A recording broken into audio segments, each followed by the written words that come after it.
Hello friends, माई travel summary channel में आपका एक बार फिर से स्वागत है। तो आज हम डिस्कस करेंगे द्वारका के बारे में। तो लास्ट वीडियो में हमने बताया था कि पोरबंदर हमने कवर किया था, और पोरबंदर से हम इवनिंग में 6 o'clock चल चल दिए थे, और देन नाइट में हम 8:30 हम द्वारका पहुंच गए थे। द्वारका में हमने स्टे किया था।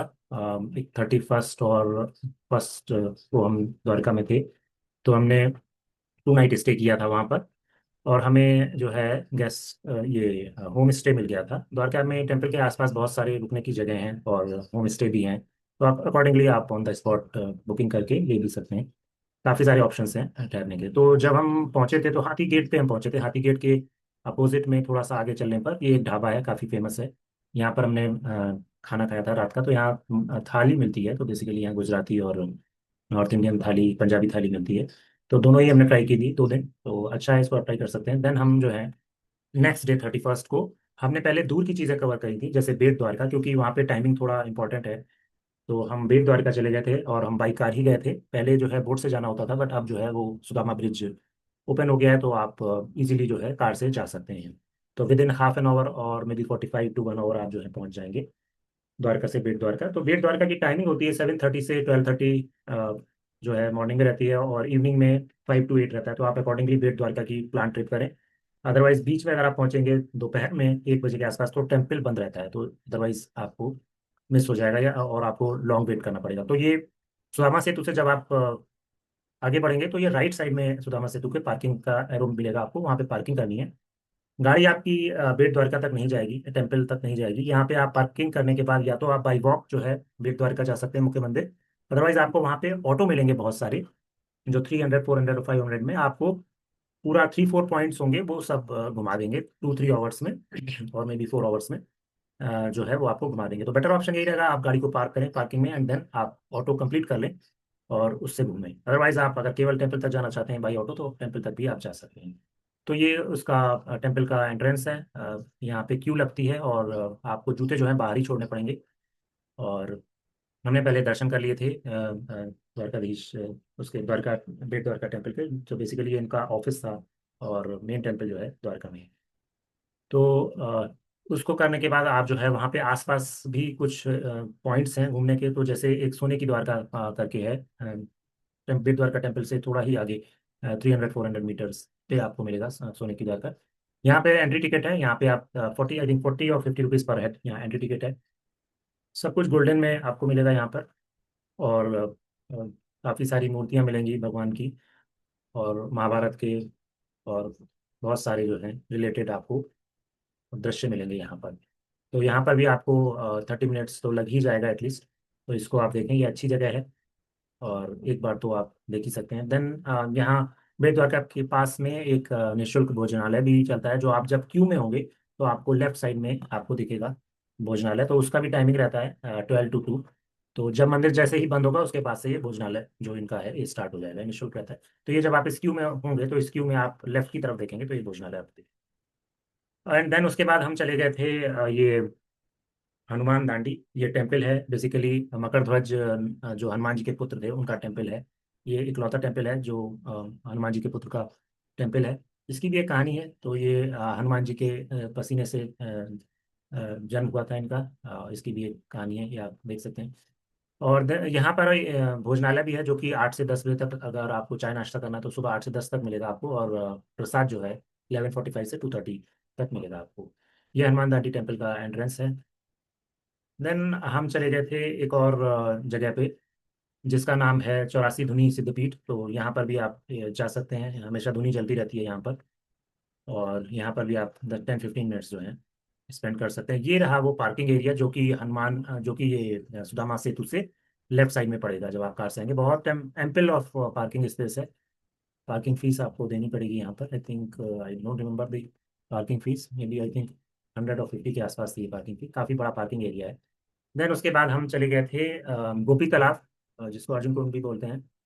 तो यहाँ पर गोपियों ने समाधि ली थी। तो यहाँ की मिट्टी जो है वो काफ़ी पवित्र मानी जाती है। उसका उसको भी यहाँ पर आपको मिल जाएगी सेल करते हुए। तो यहाँ पर आप मछलियों को फीड भी करा सकते हैं। और देन हम चले गए थे नागेश्वर ज्योतिर्लिंग। ये सब हमारे ऑन रूट पड़े थे, जो क्योंकि फर्स्ट डे हमने जो है दूर दूर की चीज़ें कवर करी थी। एंड देन सेकेंड डे यानी कि 1 जनवरी को हमने द्वारका टेम्पल कवर किया था। तो यहाँ पर भी आपको 30 मिनट्स एटलीस्ट लग जाएगा, क्यू मिलेगा आपको। अगर रश वाला डे होगा तो एटलीस्ट 30 मिनट तो लग ही जाएगा, अदरवाइज आपको हो सकता है जल्दी 10-15 मिनट्स में भी दर्शन मिल जाए। यहाँ पर आपको लाइन में लगने के बाद आपको प्रसाद लेना होगा, और अगर आपको मंदिर में ये शिवलिंग के पास बैठकर पूजा करानी है तो उसके अकॉर्डिंगली आपको चार्ज देना पड़ेगा। वो थाली का चार्ज रहेगा, वो थाली पूरी पूजा की थाली रहेगी, वो आई थिंक सम 1,000 और 2,000 में रहेगी, जो कि आपको अंदर उससे एंट्री मिलेगी और पूजा करा करा के आपको बाहर भेज दिया जाएगा। फोटोग्राफी आप बाहर हॉल में से कर सकते हैं, ये जो दर्शन क्यू है इसमें आप फोटोग्राफी नहीं कर सकते हैं। देन उसके सामने अपोजिट में आपको नंदी जी भी मिलेंगे, और इसके सामने आपको माँ दुर्गा की मूर्ति भी मिलेगी और एक त्रिशूल भी मिलेगा। तो ये सब अंदर नागेश्वर टेम्पल के अंदर का दृश्य था। इसके बाहर आप आके फोटोग्राफी भी कर सकते हैं, और ये नाग देवताओं की भी कुछ मूर्तियां लगी हुई हैं। यहाँ पे पास में जाकर भी आप फोटोग्राफी कर सकते हैं।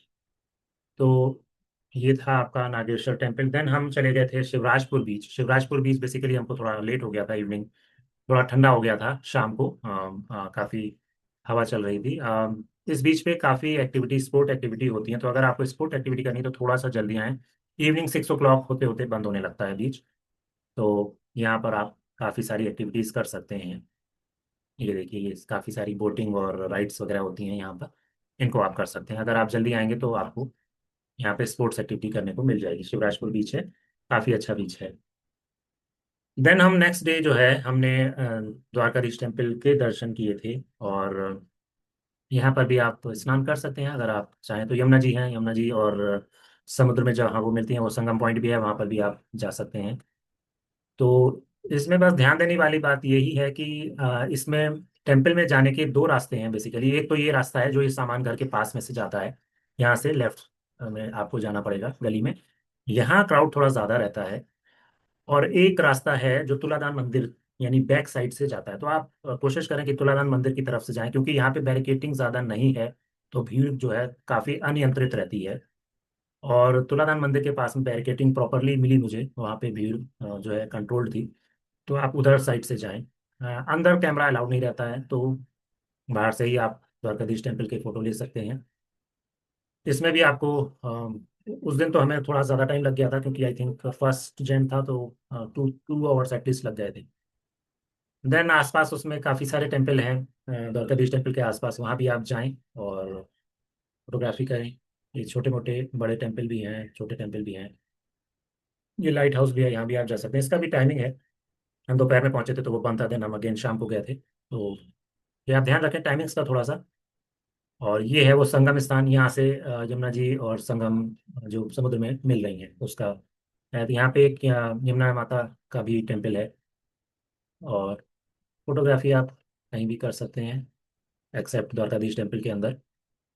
तो यहाँ बीच पे आप जा सकते हैं, नहा सकते हैं, क्लीन है। और यहाँ पे एक ज़्यादा एक्टिविटी नहीं होती है, बट एक आदमी जो है यहाँ पे छोटे बच्चों को स्नॉर्कलिंग करा रहा था, तो उसकी पहले आप 10-15 मिनट्स प्रैक्टिस करेंगे, देन वो आपको थोड़ा सा अंदर तक ले जाएगा, ज़्यादा दूर नहीं, 100 मीटर्स तक ले जाएगा। तो आप वो स्नॉर्कलिंग भी बच्चों के लिए कर सकते हैं। तो इसके बाद हम गायत्री शक्तिपीठ पहुंच गए थे। इसका भी टाइमिंग रहता है, ये भी बंद था जब हम पहुंचे। तो यहाँ पर स्टेइंग ऑप्शन भी है, तो अगर आप गायत्री शक्तिपीठ में रुकना चाहते हैं तो ये उसके स्टेइंग ऑप्शन और उसके रेट्स हैं, तो यहाँ पर भी आप जा सकते हैं। और देन हम पहुंच गए थे लाइट हाउस। लाइट हाउस भी बंद था बेसिकली, 2 o'clock हम पहुंचे थे, देन हम अगेन शाम को 4 बजे के आसपास आए थे।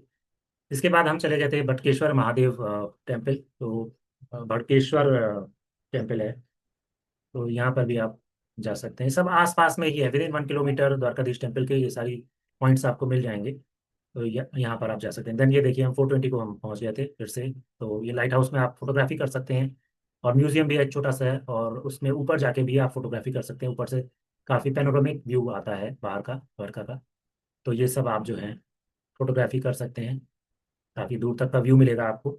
देखिए, ये सब फोटोग्राफी आप कर सकते हैं। देन हम गायत्री शक्तिपीठ हम वापस आ गए थे, क्योंकि फर्स्ट टाइम जब हम गए थे तो वो बंद था, तो गायत्री शक्तिपीठ के भी हमने दर्शन कर लिए थे। ये तुलादान जो है टेम्पल हम पहुंच गए थे बाद में। तो तुलादान में तुलादान करने का महत्व है। इसको आप पढ़ सकते हैं यहाँ पर, और दान भी कर सकते हैं। आपको बैठा के आपकी मात्रा वेट के बराबर जो है अनाज आप दान कर सकते हैं। उसके बाद हम पहुंच गए थे रुक्मणी टेम्पल। तो ये रुक्मणी टेम्पल है, ये यहाँ बेसिकली आप पानी को दान कर सकते हैं, क्योंकि रुक्मणी देवी को श्राप मिला था। तो इस वजह से यहाँ पर पीने के पानी का अभाव था, और जिसकी वजह से इनको अलग भी रहना पड़ा था, रुक्मणी जी को और कृष्ण जी को, काफ़ी साल तक, लंबे समय तक। तो यहाँ पर भी आप जो है रुक्मणी देवी के दर्शन कर सकते हैं, और अच्छा टेम्पल है। तो यहाँ पर हमारा जनवरी 1 को सेकेंड डे हमारा ट्रिप जो है द्वारका का खत्म हो गया था। इसके बाद हम शाम को ही जो है जामनगर के लिए निकल गए थे। तो जामनगर को हम नेक्स्ट वीडियो में बताएंगे। और आप बताएं आपको क्या और जानकारी चाहिए, मैं देने की कोशिश करूंगा। Thanks for watching, thank you, bye.